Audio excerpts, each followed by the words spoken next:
All right, I'm going over to catch Tracy and Regina and see what they're talking about. See if I can catch them. I almost took an L just now. He over here chilling. Go get a shot of him chilling. He chilling. Get a shot of him chilling. He over there chilling. He chilling. He chilling. I don't even see I'm about to roll up on him. All right. Hey. See, these people don't look like they're afraid out here at all. No, come on. So tell me about the experience for you. It's been a great experience. I've been following Jay for like 2 years on social media, and I kept, telling myself I got to do it, and I got to do it, and I did it, and I love it. I don't want to go back home. Do not want to go back home. And you from DC? And I'm from DC. So he from round the way. Yes. DMV, Northeast, Southeast? Northeast, born and raised Northeast and moved to Southeast. Okay, what school you go to? I went to Spingarn and Phelps Senior High. Okay, Phelps, yeah. Okay, Spingarn and Phelps, okay. Yeah. I'm formerly Wilson. I'm a Tiger. Okay, you're a Tiger. Yeah, okay. We don't want to say Woodrow Wilson, because Woodrow Wilson. Yeah, that's true. Woodrow Wilson. But yeah, a Tiger. So you from DC, so you, for those of us from DC, and that's DC proper, that's those of us who, why would you think it's important for them to come someplace like this? Because we weren't talking about coming to Africa growing up back in the day. That is true, and I was discussing with my sister right here. They taking Black history out of schools, and you're not going to learn it until you really come here to experience it. When I go back, I'm gonna try to persuade more family and more friends to come here. You will love it. It's not what you hear, or it's not what you hear around Around the way. Around the way. You're not gonna hear what's around the way. Well, that's cool, man. Well, Tracy, I appreciate you coming with. You going with us to South Africa too? Yes, you've already signed up. I'm going with my brother in South Africa in August. That's what I'm saying. So all my folks in the DMV, from DC, Maryland, or Virginia, come on through. I'm trying to tell you, we know especially those of us Gen Xers who grew up during the 80s and 90s and everything, and many of us, we just stayed in that cluster. We didn't get out and do anything. I'm telling y'all, it's like that over here for real. I mean, when you expose yourself to something different, you're able to put yourself in a different position, and that's what we're doing, and that's why I believe this is so important. And so that's why I'm glad Tracy came. And I'm gonna go over here and holler at Miss Regina. I lived in Maryland, in Landover, Maryland. Oh, Landover, 202. Yep, I've done. That's DMV all the way. Yeah. Yeah. Yep. And then I taught school there. I taught school in South Carolina. Okay, what part? Bluffton. Okay, and Bluffton. Beaufort taught, and then when I retired to South Carolina. Okay. And never regretted it. Why do you think it's important, or how did you end up? That question is how did you end up in Africa with us? Okay, I've always had a passion for Africa.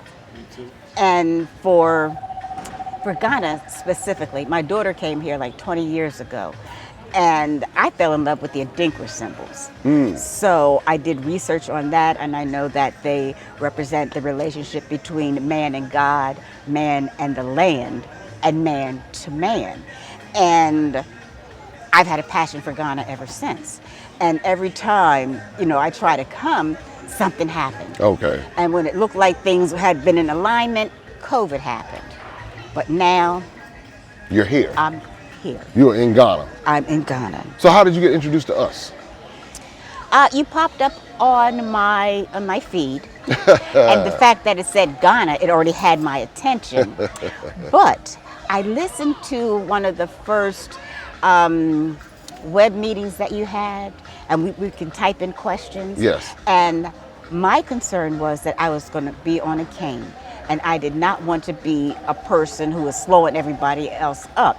So I asked you if that would be problematic, and no, just come on.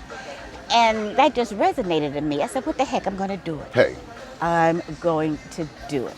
But also, I've been in a gym, elliptical, Stairmaster, all of that to build up my stamina so that I would not be the one, slowing everybody But you know up. what, you remind me, I was in Egypt last week, and Miss Ann talked about how she trained for Egypt. She said she lost 32 pounds. She said, oh no, she said, I was not gonna miss this trip. So when I'm hearing you say that you were preparing for the trip. Absolutely. So there are additional benefits to the travel because you prepared, you condition yourself for it, and so now you've had this experience. And anybody who uses a cane, they should not allow that to be an excuse not to travel. That's right. Because that could have been, I could have accepted that as the truth, as you know, my excuse not to come. But just the fact that you said, oh, it's not going to be a problem, come on. I mean, that resonated with me, and that was the final push I needed. There you go. And you are here. I am here. I have not slowed anybody down. I've been taken care of royally. I have no complaints. Well, I'm glad to hear that. No that. sad story to tell. It was awesome. I'm glad to hear that because that's what when I said don't worry about it, Yeah. I believe in solving a challenge if it's Yes. going to be one. And so one thing that was not going to happen is if you wanted to be here, we were going to do everything we could to make that happen for you. And you did it. And again, you've had this experience. I really have. Why do you think it's important for people to have this experience? What are some of your takeaways? That may be that. Well, the biggest takeaway is more information on the slave trade. I didn't realize that the largest black community outside of Africa was in Brazil. Yes. As a result of the slave trade. I didn't realize because we think that it's America oftentimes. Exactly. So that was an eye-opener. And another misconception that I got was when I see the girls with their haircut, with their hair short, I always thought their hair didn't grow. I thought that didn't grow. And now but you know. Then once I got here, I know that they had to have it cut off, just like in America, schools wear uniforms so everybody can be the same. Right. So everybody has to have short hair like that, and that was an eye opener. So you learned a lot. I learned a lot. And so it changed your perspective on things because based upon you seeing for yourself. Yes, and you hear about this this stereotype about the lazy Africans. These are the hardest working people I have ever encountered. They will do what is necessary to feed their families. Someone in South Africa said that to me. It was actually a white guy in South Africa. He said, the African is so lazy. I said, well, no. I said, because I know some people in Ghana who work day in and day out. They work hard. Yeah. I said, I don't know who you've encountered. Mm-hmm. Maybe you've encountered, because laziness is a human trait. Yes. So that's regardless of your ethnicity. Mm-hmm. I said, but I don't know who you encounter. But let me take you to Ghana and let me see. He softened his tone. He was like, you know what? You're right. He said because he started thinking about people in South Africa who work hard, and so that's okay. So, but you saw it for yourself. Oh God, they give a whole new meaning to a hustle because they're out there early, late. Yeah, and they make it happen. They're grinding for real. Did you ever feel unsafe? Never. Yeah. See, so in fact, I never even thought about safety. Yeah. I just went on doing what I wanted to do, without any thought to, oh, is this okay? And is somebody gonna grab me? Yeah. Nope. Isn't that something? I would feel unsafe at home. Going out after dark, I have to be aware of my surroundings, hold my purse in a certain way. Oh, how about going to the movie theater with all them folks up in there? Oh my God! I would never do that. And right. All of that. Everybody was loving. That was it. Everybody was respectful. Everybody was loving, and I didn't see no disrespect from the young kids from anybody. Everybody was loving. Me and Sister Regina was just talking about that a few minutes ago before we was just talking about that. Mm-hmm. Yeah. So the love and the respect and all of that. Right. And I saw the guy in the chieftain outfit. Did you see him Yes, last night? I did. And then you see the Muslim girls coming through. Yes. And everybody all thrown together having a good time.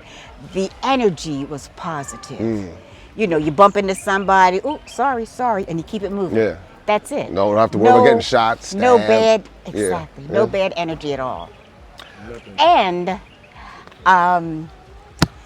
just to stand there and see everybody who looks like me, that blew me away. That I will hold on to.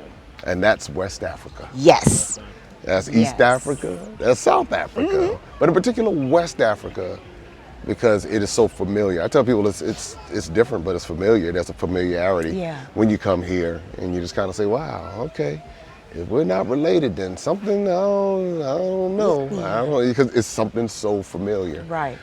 Well, listen, everybody. I am so glad to be able to have Tracy and Regina right here with us in Ghana. Tanzania is next for me. Best time of my life. So if I just turned 50. What? 2 months ago. Hold on, wait. You ain't telling me you just turned 50? Yeah, September. I turned 50 in September. This was the best. So you class of time. 90s been gone.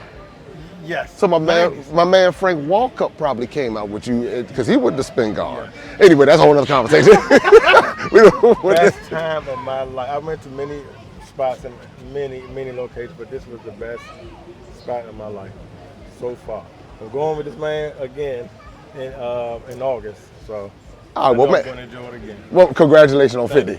I'll be joining you soon. Listen, I'm 70. It's not deadly. Oh yeah, it's not deadly. Come on in 70. To your 50s, to your 60s, to your 70s. Life is good. Life is good. No sad story to tell. And that's so the deal. Even if you are a seasoned person, I say seasoned rather than senior. Yes. Don't be afraid. Get out of your comfort zone. Don't believe Maximum impact. You'll be taken care of. You can just go with confidence, and even people who are traveling alone, because that was one of my concerns. Not only did I use a cane, but I'm a woman by myself. No problem.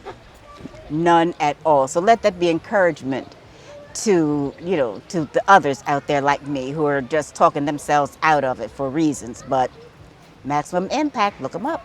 There you go. Maximum Impact. Jay, there it is. Jay Cohen. That's it.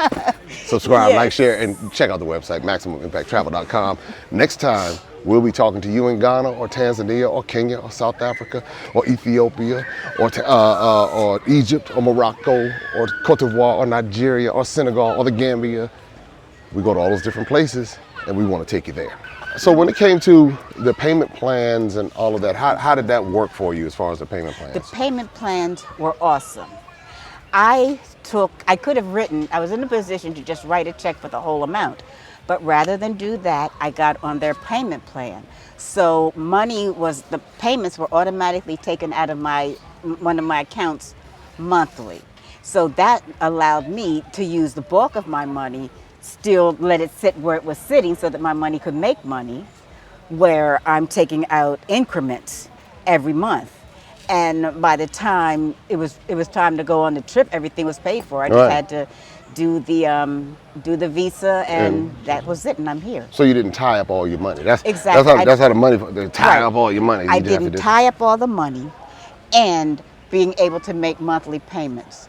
So there's no excuse to say, and that was it, right. Interest free. Yeah. So it's not even like I put it on a credit card, which has finance charges. I was able to just pay it with no extra charges.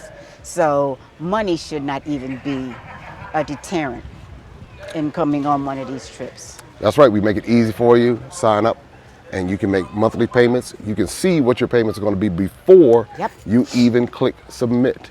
We want to make it as easy as possible for you to come.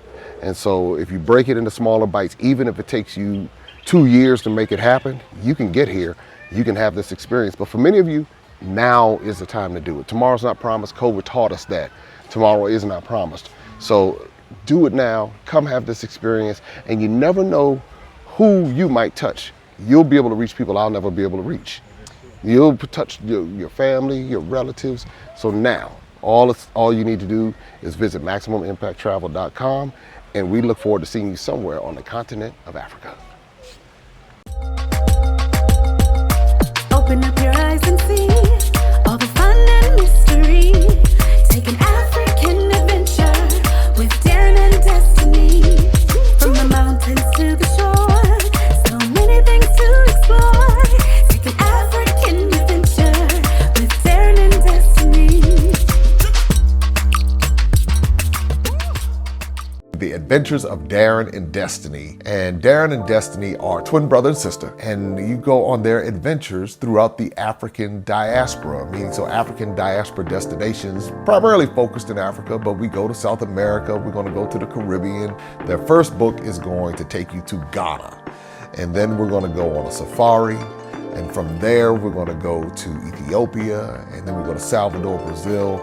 And what the goal is to be able to inspire curiosity in the continent of Africa, in our children from a very young age, and to really tell a more accurate story. Most of our children are exposed to negative images, late night infomercials about how bad things are, everybody's sick, everybody's poor, everyone's uneducated, but that's simply not true. So what Darren and Destiny and their family do is they go to different African destinations. They are learning about these different places. You're beginning to see positive images, but still telling the truth. I mean, that's the important thing, to tell the truth about some of the things that have occurred. But it's all done on our children's level so they begin to understand it. And it begins to pique their curiosity. They begin to learn more. And hopefully one day they will want to explore and visit the continent of Africa and its many countries. There's just so much that Darren and Destiny are able to do, and as they're doing it, it's like they begin to open the minds of a new generation, and they don't get bombarded and indoctrinated with negativity. They're actually able to see positivity and inspiring images and messages about the African diaspora, as well as those who are still indigenous to the continent of Africa, and they begin to learn more and just see things differently. So I'm excited about introducing the adventures of Darren and Destiny.